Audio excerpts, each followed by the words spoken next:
Welcome to Connecting Our Community. It's brought to you by the North Andover Elder Services. Connecting Our Community is an educational series connecting local resources to you to help you and your family age with dignity and independence. My name is Kathy Shelp, and I am the Director of the North Andover Elder Services. We operate programs and services at the Senior Center at 120 Rear Main Street, right behind Town Hall. Please stop and see us. Today, our program is going to be on caregiving, and we are joined by Crystal Polizzotti. Crystal's a family caregiver support director at AgeSpan. AgeSpan is an aging service access point, and our area agency on aging covers the Merrimack Valley and North Shore. She has worked at AgeSpan for over 5 years now and have 10 years of direct caregiving experience in New Hampshire. Crystal's a certified dementia practitioner and a savvy caregiver and a matter of balance trainer. As the director of the Family Caregiver Program, Crystal manages a team of special skilled professionals that provide information and referrals to programs and services to support your family, whether you're caring for someone at home, in assisted living, or in skilled nursing facility. Welcome, Crystal. Thank you so much for coming today. Thank you for having me, Kathy. So glad. So we're going to go right into it and talk about caregivers. And how would you define a caregiver? I know a lot of people don't see themselves that way, even they are. And who is a caregiver? Yeah, that's a great question. And I think you were right on with that. Some folks are caregivers and they don't even realize it. So we'll start with the actual definition of a family caregiver. So that's any relative, partner, friend, a neighbor who has a significant personal relationship with and is providing a broad range of assistance for, typically we see older adults. It can also be somebody with intellectual or developmental disabilities. We see a lot of caregiving situations when somebody's providing care for somebody with dementia or a chronic or disabling condition. And these individuals could be primary or secondary caregivers. I can talk a little bit more about those terms if you'd like. And you don't have to live with someone to be a caregiver. I often tell folks, if you're making a phone call once a week to check on someone, you're doing caregiver duties. So there's a broad spectrum of what caregiving can look like. Tell me a little more about the primary and secondary caregiver. Yeah, so when we're looking at the family dynamics and there is somebody in the family who needs some level of care, we usually see that there's a primary caregiver. So what we mean by that is that's going to be the person who's performing the majority of the care tasks. That could be hands-on things like helping with hygiene, meals, etc. Or it could even be managing finances, transportation, preparing meals. But there's typically one person who's going to take a majority of the responsibility on. Ideally, we like to see collaborative styles in family caregiving, but that doesn't always happen. So every family has different dynamics, and I think it's really important to look for strengths in other family members, and maybe someone's really good at managing finances, and maybe we have a older teenager grandchild who can help with transportation. It's really fitting the tasks to the person's what they excel at, their strengths, and then everyone can contribute to the family caregiving. That's ideal. We don't see that as much as we would like to. We typically see the burden falls on one primary caregiver. Occasionally, we'll see 2 adult children caring for parents, but again, there's going to be someone who's taking on most of the responsibility. And the complications just must really kick in when you have 2 adult siblings that are trying to do it and maybe have a disagreement on how things are going to be done, or they live in different parts of the country and trying to face those challenges. So what are some of the other impacts? They must be huge on a family when they are trying to care for their family, their family member. And I'm, would expect that there is positive and negative impacts. Yes, there is. So we'll start with the negative because I always like to turn around to a positive. So there are a lot of cons to being a family caregiver. The number one thing is there's no formal training, right? Mm-hmm. When you have to become a family caregiver, somebody doesn't knock at your door and say, okay, it's time to learn how. It's usually we see folks are figuring it out as they go. So anyone can understand how that might be stressful. You touched upon a little bit, if there's 2 siblings caring for a parent, it can certainly put strain on relationships.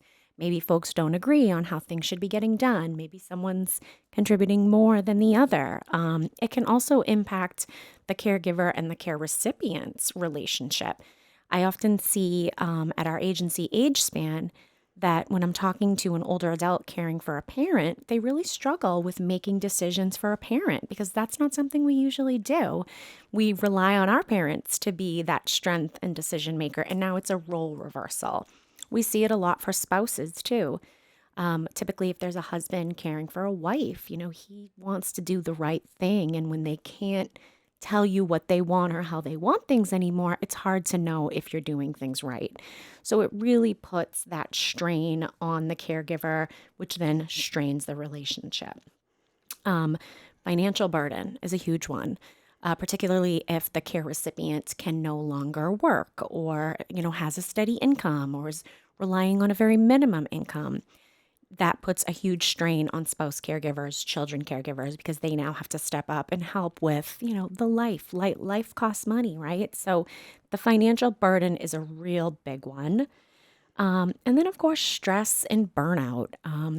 Unfortunately, family caregivers are at risk, very high risk for burnout because they often don't stop to take care of themselves. And I use this example over and over again. It's the airplane example, right?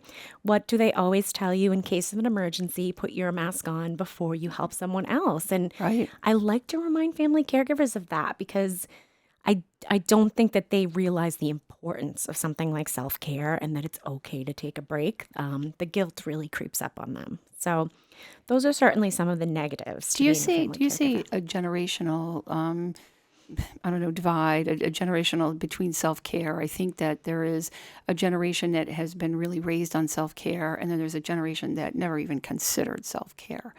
And do you see that in your work?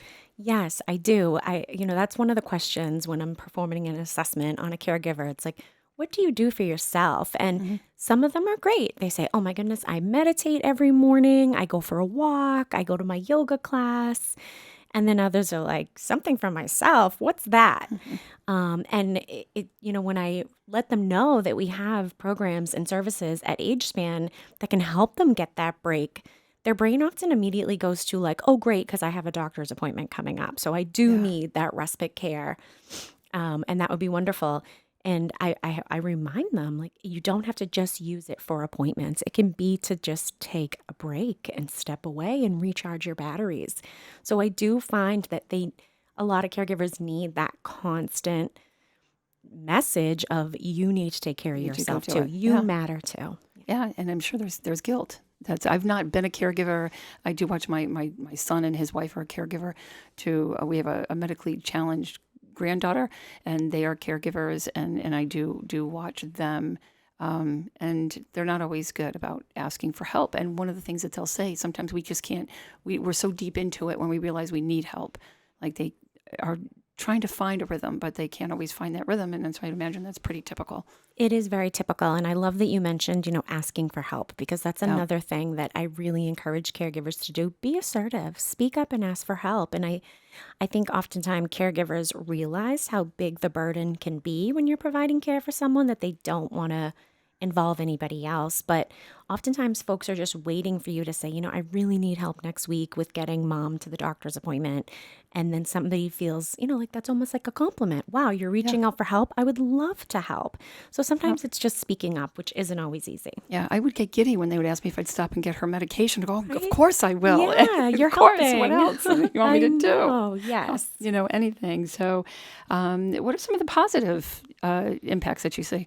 Sure. So, the number one positive thing is this is an act of love, a kindness gesture that you're doing for your family member.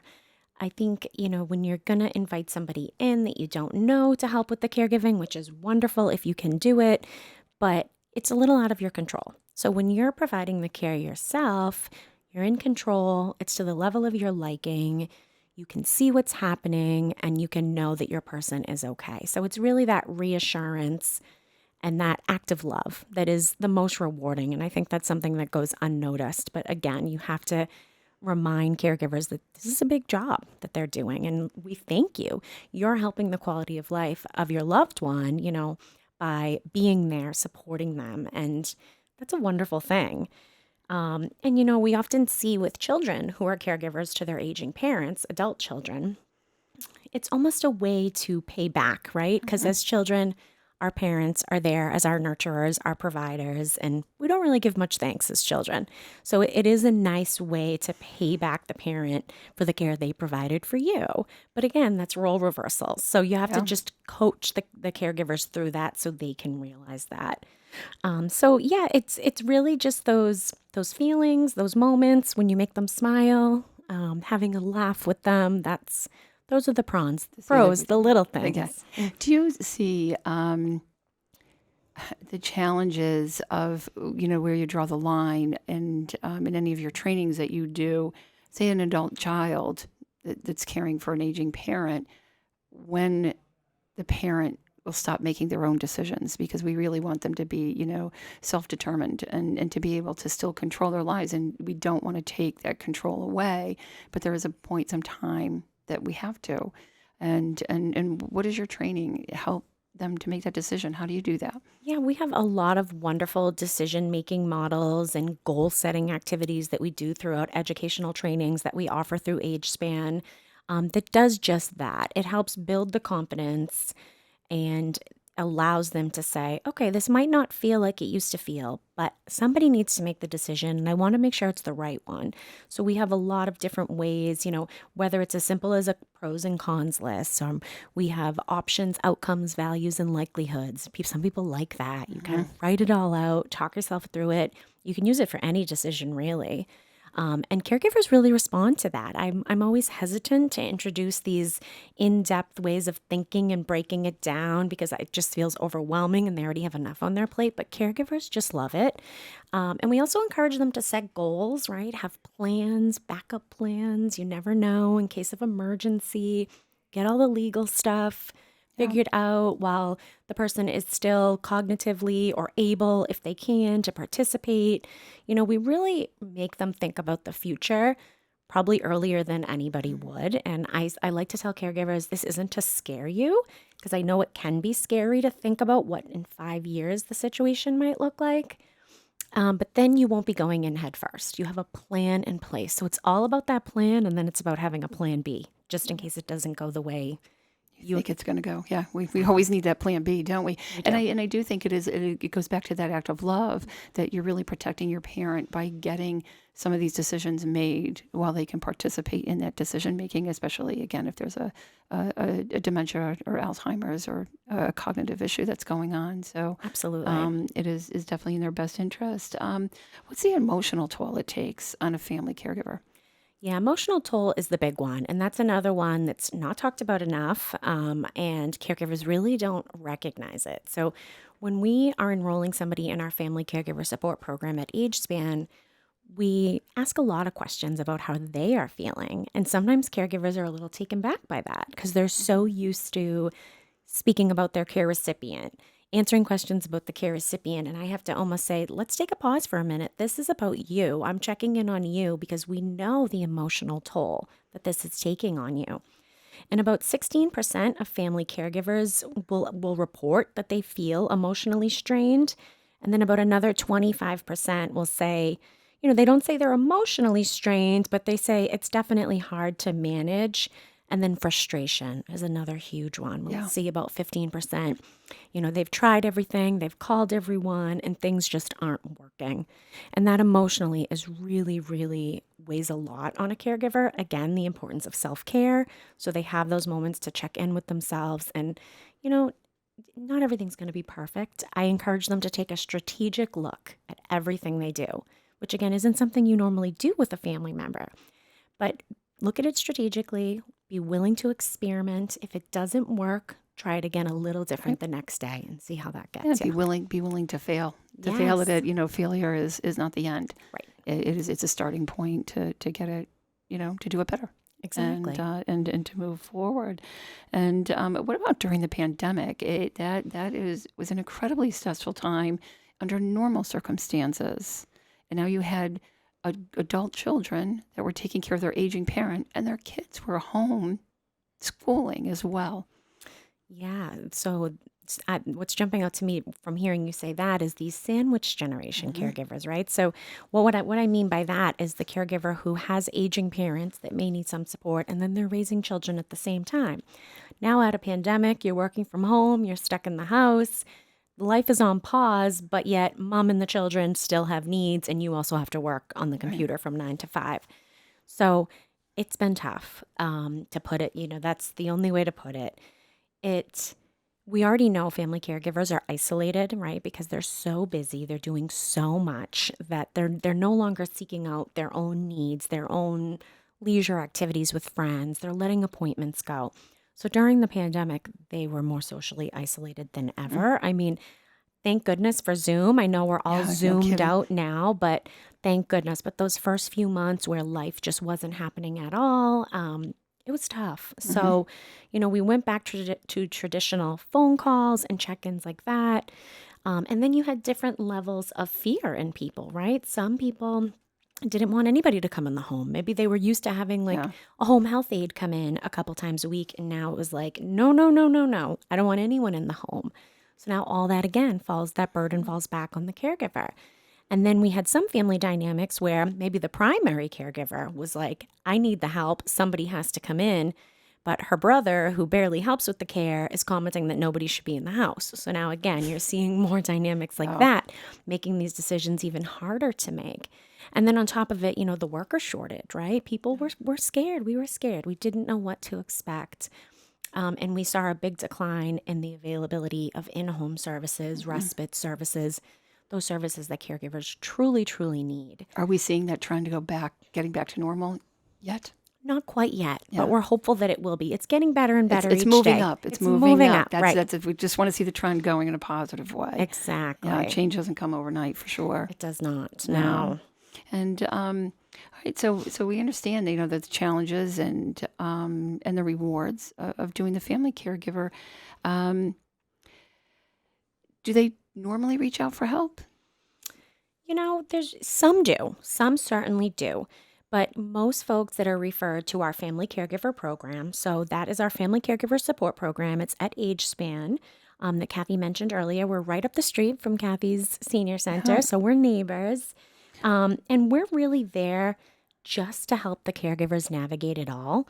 So we are the bridge, the friendly listener to provide information, referrals to these programs and services that caregivers may not even know exist. And we certainly do see self-referrals where folks are probably Googling or know somebody who knows somebody, and they send them to our website. We have a very easy referral form right on agespan.org. And they can refer themselves.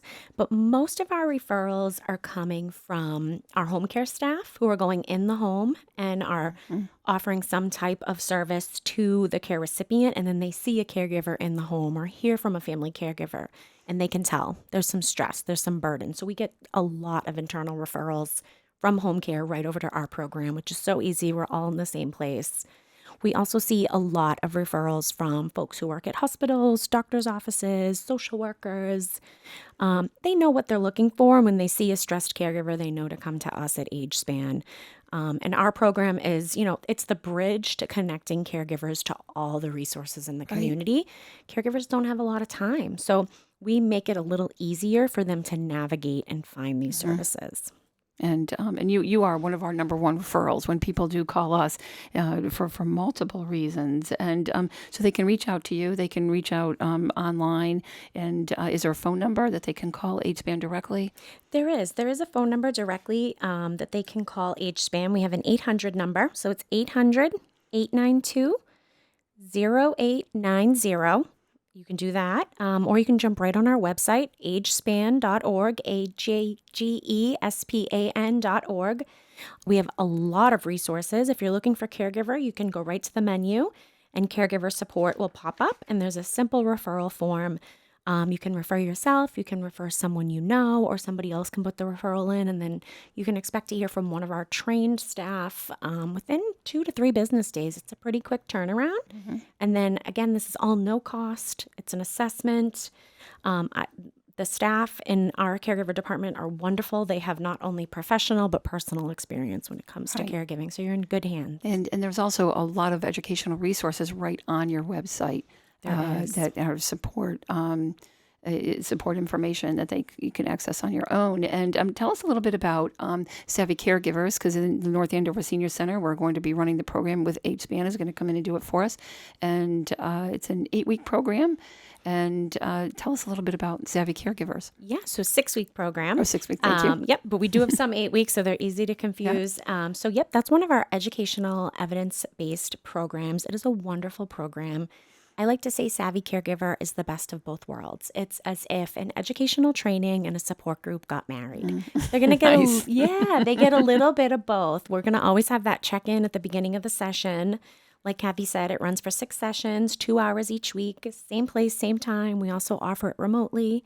So it's nice depending on folks' comfort level, but we're excited to do one at the North Andover Senior Center. To be live again, Yeah, right? it'll be our first in-person one in well over 2 years. So it's so exciting. We start with a kind of a deep dive into the disease, because Savvy is for somebody who's caring for a person with any type of dementia or cognitive impairment. We find that caregivers who are providing care for somebody with Parkinson's is also a good fit to Savvy, because you see similarities in dementia and Parkinson's. So we do a deep dive into the disease, because I think step one when you're providing care to somebody with dementia, because we do see those behaviors that often drive the caregivers crazy, right? If you can separate the disease from the person and realize that they're not deliberately doing it. So that's why because I'm not a doctor, we don't claim to be doctors, but it's good to know that it's the disease that's causing this. And that's really when you see the light bulbs start to go off and the caregivers are like, oh, okay, this is what's happening in their brain. This is why they feel the way they do and act the way they act. Then we talk a lot about the stages of the disease. It is progressive, and you can expect different things as it progresses. So we hear a lot from caregivers, my person can no longer do this. My person can no longer do that. And what Savvy Caregiver does is it changes their way of thinking to focus on what can your person still do, and let's build from there. And then, of course, there's a lot of self-care, decision-making, tapping into family as resources, local agencies like the Senior Center and AgeSpan as resources, and just checking all those boxes. Oh, we're very, very happy and pleased, especially to be in person again and get these programs back going. We do have at the North Andover Senior Center, we have a monthly support program for early diagnosis of Alzheimer's, and it is sponsored by the Alzheimer's Association, and we have facilitators that run that program on a monthly basis, and it is for both those that are just diagnosed and their caregivers. We separate the groups for part of that, and then they get back together at the end of the evening. So it's a wonderful program and well attended as well. And AgeSpan also, you have caregiver support groups? We do, yeah. So in the Family Caregiver Support Program, we offer support groups. And, I know we've talked a lot about dementia caregivers. Our program is not just for somebody caring for somebody with dementia. If you're caring for anyone over the age of 60, you're a good fit for our program. If you're a grandparent raising grandchildren, which we do see a lot of that, you also are a good fit for our program. And any caregiver that's 55 years of older and is caring for somebody with a disability between the ages of 18 and 59, it's eligible for our program. So, don't be shy to ask. We have a lot for everyone, and support groups are one of the most popular. Yeah. And we have support groups specific to caring for somebody with memory loss. We have a grandparents raising grandchildren support group, and then we just have a general caregiver support group. So there's something for everyone. Oh, wonderful. And are they virtual right now? Have you started any live support groups back yet? Yeah, so they're all still happening on Zoom, but that is going to be changing very soon. Speaking of the Alzheimer's Association, I am partnering with them, and they're connecting me with a new facilitator, and we're going to be starting an in-person one at our Danvers site. So hopefully at the end of April, if all goes as planned. Yeah, because we do have, some caregivers that just don't want Zoom, and I get it. Yeah. So we're excited to do in person. There's something, Zoom was just such a gift during the pandemic. Yeah. It just, really just can't imagine how we would have done it without it. Right. But there is a point, there's something lost. And when you're in Zoom, so it is much nicer to be in person and to see that happening. So I wish everyone could see your face when you were talking about your new program, and you were so excited. So we're happy about that for you. So tell me a bit more about AgeSpan, because you do AgeSpan is pretty vast, and their reach is wide. Tell us about it. Yeah, so in the introduction, Kathy mentioned that we're an agency on aging. So there is an agency on aging that covers every city and town throughout the state. AgeSpan specifically covers the 28 cities and towns that make up the Merrimack Valley and the North Shore. So we have a really wide net, a lot of people served, and Family Caregiver Support Program, that's the program I work for, but we have a lot going on. We have a nutrition department with Meals on Wheels deliveries. We have a home care department that I mentioned briefly that can help any older adult at home that is struggling, needs some support. You get a case manager who really designs a care plan for you that we can get services in place. And it's really just the one-stop shop for all services for aging. And we recently changed our name. We were formerly Elder Services of the Merrimack Valley and North Shore, and we changed our name exactly because we no longer just service older adults. We service across the whole age span, hence the new name. So, we have all kinds of services for folks. We have educational programs. We help get them enrolled with insurances. I mean, the list goes on and on. So don't hesitate. Visit the website, agespan.org.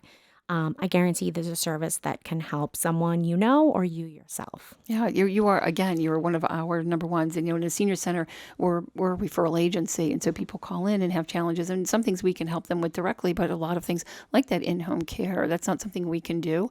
Also, you are our reporting agency for elders at risk and elder abuse. And so we would report that to you all, which is just a wonderful piece. So for anybody out there too, if they can report directly to you also, it doesn't have to come from us.